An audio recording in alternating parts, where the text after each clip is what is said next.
बेटवा हाँ काका। हमारा दवाइया ला दिया। अरे 1 महीना का दवा रखी है काका। 1 महीना का। हाँ बेटवा सुना, हाँ काका। कहा तही बाजार वजार जाए थे ना, तोरे अम्मा कहा थी जाए सब्जी उब्जी ले आवा, तो झोला लादे लादे हमारे हाथ हाथ पिराए लागत बहुत। और 5 किलो सब्जी हो जात।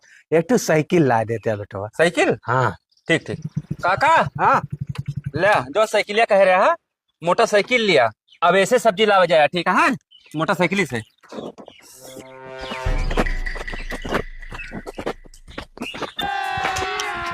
अभी मजा आएगा ना भिड़ो।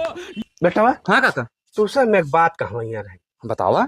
तुम्हें 1 साल से हम देखत ही, तोहरे जिंदगी में ना कौनो दुख है, ना कौनो कठिनाई है, ना कौनो परेशानी है। हमें लागत बेटवा तू गलत रास्ता चला गया है। अरे ऐसा कुछ नहीं है काका। अरे नहीं बेटवा, तू हमारे खून है। तू उसे कहीं बतावा दवाई लावे, तू बतावा 1 महीना के लायक दवाई दे दे।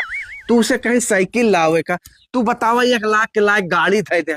एक मतलब है तू कहूँ हराम के कमाई करता है बेटवा। ऐसा कुछ नहीं है काका। अरे बेटवा हमें सब पता है, तू अपन ये हराम के कमाई लिया। तू ना कहूँ नौकरी करता है, ना कौनो धंधा करता है, तो पैसा आवत कहाँ पे है बेटवा? हमें ना बतावा, जितना करता है हमें सब पता है। तू अपन पैसा अपने लगे रखा, हमें हराम के नहीं चाहिए रखा।